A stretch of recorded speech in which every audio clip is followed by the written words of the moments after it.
Tantangan dunia kemesinan itu saya rasa tantangannya ya hanya globalisasi ya, yang berarti ya kita sebagai apa ya pengajar di teknik kemesinan menyikapinya, mengajarkan siswa atau memberikan modal kepada siswa di era globalisasi ini supaya bisa bersaing.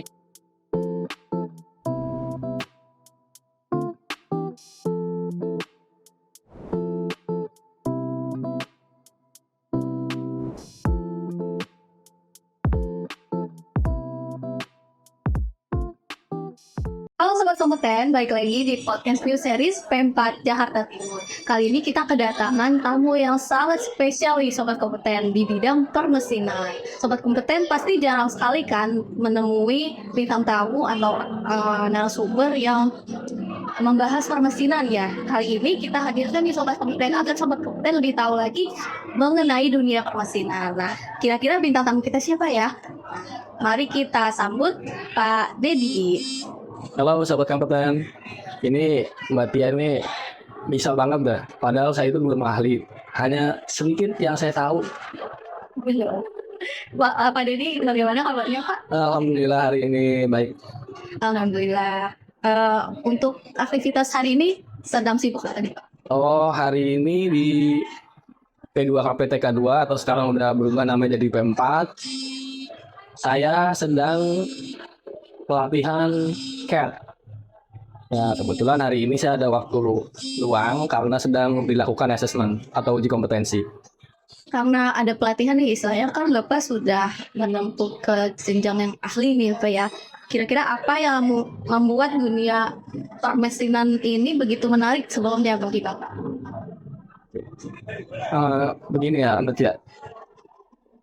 Menarik itu kan dalam arti saya masuk ke dunia teknik kemesinan karena memang saya waktu sekolah itu saya mengambil jurusan teknik kemesinan, jadi ya mau gak mau lah kita akan ke depannya untuk mencari nafkah juga kan, yang dipungkiri. Kemudian apa sih yang menarik?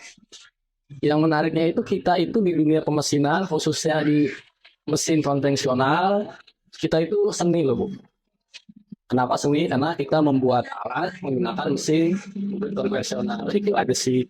Jadi banyak nanti modifikasi lainnya banyak. Jadi yang membuat saya tertarik itu ya seninya itu enak gitu.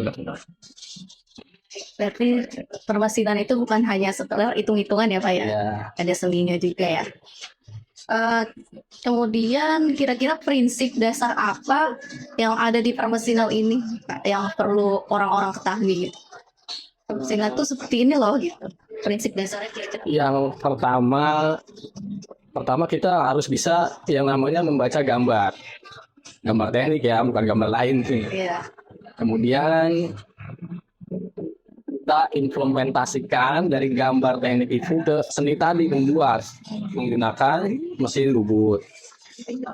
Yang ketiga, itu paling tidak si peserta itu harus menguasai matematika dasar. Nanti kalau pada saat kita mengimplementasikan di mesin bubut itu ada hitung-hitungannya. Itu aja. Seperti bagi, tambah, kurang, kali, itu harus minimal harus menguasai. Itu aja. Jadi yang paling dasarnya ini matematika dasar. Ya, matematika dasar. Penting matematika dasar dan juga gambar. Iya. Nah, selanjutnya jika ada siswa nih Pak, misalnya saya siswa, nah terus saya ingin masuk jurusan permesinan, entah itu SMK atau mungkin pendidikan permesinan, kemudian kira-kira saya ini harus mempelajari apa dan peluang karir seperti apa yang bisa saya dapatkan nanti ketika saya memasuki jurusan tersebut. Ya.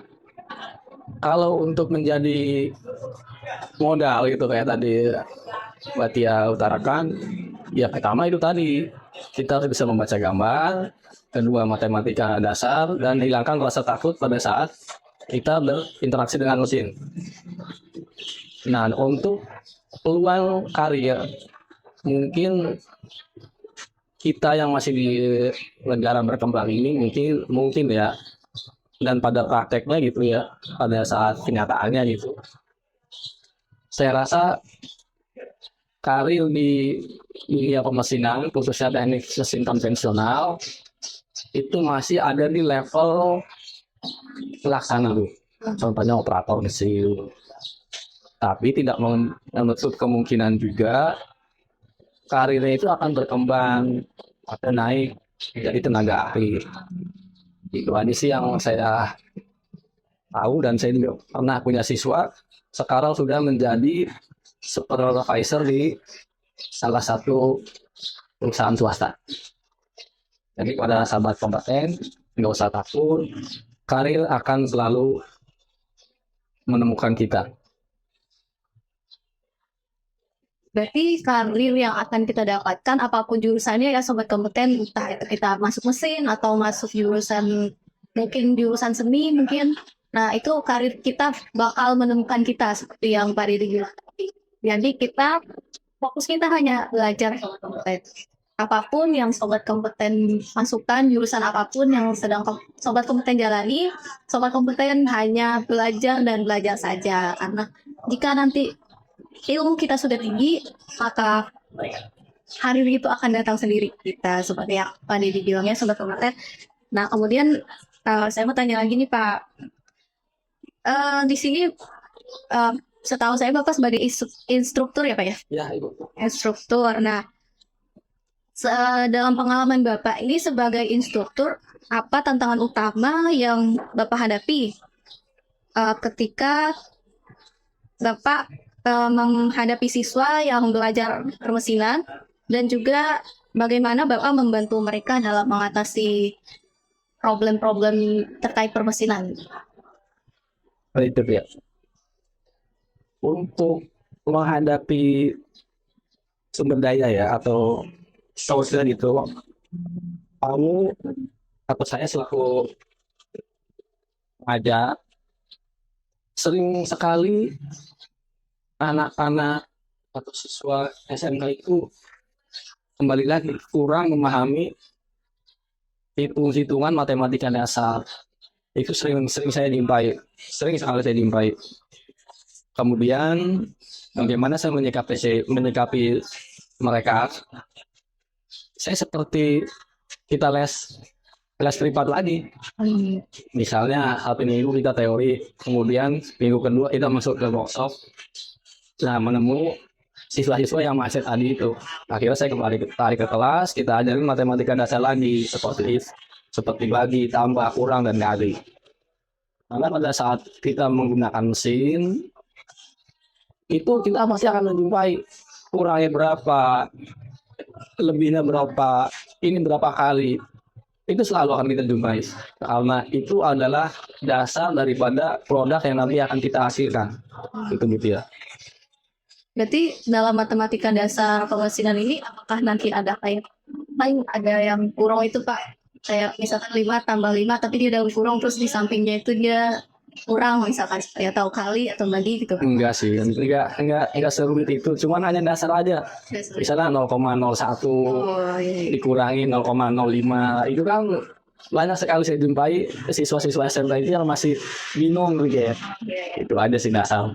Berarti kebanyakan bingung di 0, sekian. Iya. 0, berarti ya. Saya lagi apa pertanyaannya? Apa perbedaan antara mesin konvensional dan mesin CNC? Tadi Bapak sempat menyebutkan mesin CNC. Nah, apa tuh perbedaannya Pak antara mesin konvensional dan mesin CNC? Dan bagaimana perkembangan teknologi setelah mempengaruhi permesinan ini? Begini ya. Ada yang namanya mesin yang konvensional dan juga ada mesin yang otomatis. Dalam hal ini CNC, Computer Numerical Control. Perbedaannya, kalau mesin konvensional itu digerakkan oleh kita sendiri. Sedangkan mesin CNC itu digerakkan oleh program yang dibuat oleh kita, kemudian masuk ke mesin, itulah yang membuatkan mesin CNC itu bergerak sesuai programnya.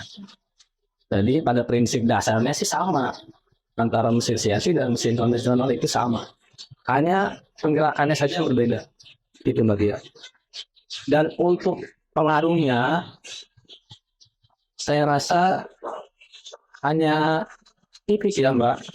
Kalau si mesin CNC itu untuk mass flow, produk-produk massal, sedangkan untuk mesin konvensional itu untuk lebih banyak ke repair atau reparasi. Itu aja Mbak. Kalau untuk tantangan dunia permesinan kira-kira saat Tantangan dunia kemesinan itu saya rasa tantangannya ya hanya globalisasi ya, berarti ya kita tidak menutup mata bahwa sekarang dan seterusnya atau di masa yang akan datang, sekarang aja kita udah bisa merasakan bahwa sampai tenaga pelaksana pun orang luar mendatang kemari. Itu aja tantangannya. Nah, kita sebagai pengajar di teknik kemesinan menyikapinya, mengajarkan siswa atau memberikan modal kepada siswa di era globalisasi ini supaya bisa bersaing. Karena tadi yang saya sebutkan bahwa tenaga pelaksana pun orang luar terkenal. Itu Mbak Tia. dari segi tenaga manusia Iya. budaya Indonesia. Nah, sobat kompeten yang mungkin belum tahu mengenai dunia permesinan tidak serumit itu sebenarnya sobat kompeten. Jadi sobat kompeten bisa cari tahu lebih lanjut ya tentang dunia permesinan karena kita memang di Indonesia sendiri memang butuh yang namanya sumber daya manusia di bidang permesinan ini sobat kompeten. Sangat banyak sekali peluang kerja sebenarnya sobat kompeten. Jadi jika sobat kompeten ingin masuk dunia permesinan, nanti peluang kerjanya akan sangat banyak sekali sobat kompeten ya. Selanjutnya bagaimana permesinan ini berkontribusi di bidang manufaktur, otomotif, ataupun bidang sektor lainnya gitu Pak. Ya. Teknik kemesinan berkontribusi terhadap segala aspek, bukan saja di manufaktur, tapi di segala aspek ini dia sangat berkontribusi. Karena teknik kemesinan itu kan modal awal dari segala mekanik-mekanik yang berhubungan. Contoh misalnya di dunia otomotif itu kan ada yang namanya mesin itu kan terdiri dari mekanik itu kan terdiri dari part itu kan harus dibuat. Nah, siapa yang membuatnya? Bisa melalui CNC, bisa melalui mesin konvensional. Saya rasa ya itu saja, sangat berkontribusi. Kalau untuk masa depan permesinan, bagaimana Bapak kira-kira melihat masa depan dunia permesinan sekarang ini Pak? Kalau untuk masa depan, ya namanya peluang pasti ada nih. Pasti ada ya, karena orang itu kan mengalami sirkulasi, ada yang sudah usia diganti yang muda, dan semua itu alamiah, pasti namanya proses alaminya itu berlangsung. Nah, nggak mungkin yang tua misalnya di industri dia megang mesin konvensional, pasti kan ada namanya regenerasi. Jadi teknik kemesinan di masa depan ya masih cerah. Tergantung bagaimana ketenagaan. Iya, tergantung si SDM itu sendiri, siswanya atau pelakunya sendiri. Nah, jadi sobat kompeten nih, teknik permesinan ini masa depannya begitu cerah sobat kompeten. Seperti yang Bapak Dedi katakan. Nah, sobat kompeten bolehlah, misalkan sobat kompeten masih ragu nih, aku masuk permesinan atau masuk apa. Nah, coba sobat kompeten gali lagi mengenai dunia permesinan karena masa depan permesinan ini bisa dilihat-lihat sangat cerah ya sobat kompeten. Jadi bisa sobat kompeten coba mengenai permesinan. Untuk pertanyaan terakhir. Wah, udah sampai pertanyaan terakhir aja. Udah gak berasa nih. Iya. Kira-kira bagaimana seseorang dapat meningkatkan pemahaman dan keterampilan mereka dalam permesinan? Menurut Bapak, seperti apa orang itu bisa meningkatkan keterampilan dia dalam dunia permesinan? Ya, yang pertama, bagaimana seorang itu agar kompetensinya ya terjaga, agar kompetensinya tidak hilang. Salah satunya adalah dengan latihan. Banyak sekali tempat-tempat latihan di Jakarta ini ya. Ada yang berbayar, ada yang gratis. Misalnya di PPK. Di Jakarta itu ada namanya tempat latihan kerja di 5 wilayah. Barat, Timur, Utara, Selatan, dan juga pusat. Silakan para sahabat kompeten ini menjaga atau memelihara kompetensinya di bidang dan pemesinan. Silakan hubungi tempat pelatihan kerja.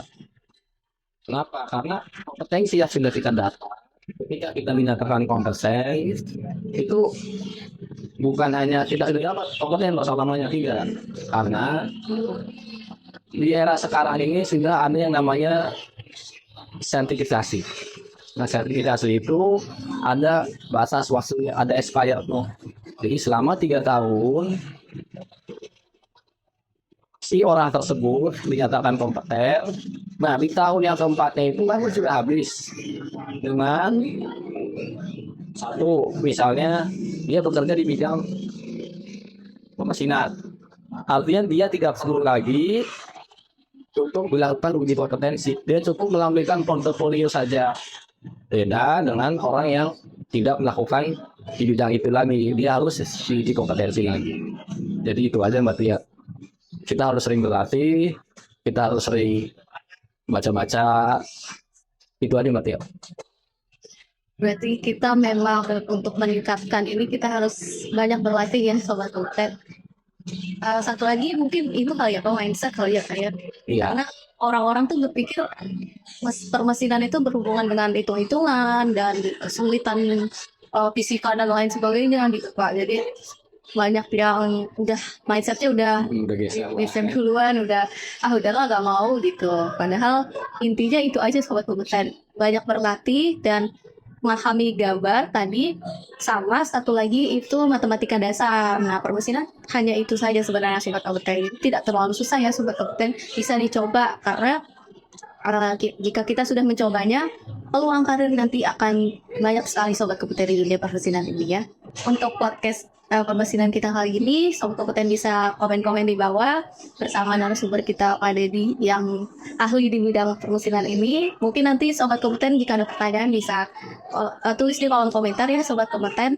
Nanti akan dijawab oleh tim kami atau mungkin Pak Dedi sendiri menjawab nanti di kolom komentar juga ya. Terima kasih banyak Pak Dedi sudah hadir di podcast series kita kali ini. Sama-sama Mbak Tia. Bahas terkait dunia permesinan. Kita akhiri podcast kita kali ini. Semoga Sobat Kompeten kedepannya bisa tertarik ya di bidang permesinan karena memang kita membutuhkan sumber daya manusia yang lebih banyak lagi. Sampai jumpa lagi di podcast series kita selanjutnya di bidang-bidang yang lainnya atau mungkin dengan narasumber-narasumber yang. Hai Sobat Kompeten, jangan lupa follow Instagram kami @p4.jaktim, TikTok kami @p4jaktim, dan dukung terus channel YouTube kami P4 Jakarta Timur. Subscribe serta aktifkan notifikasi loncengnya agar Sobat Kompeten update informasi terbaru bersama kami. Salam kompetensi.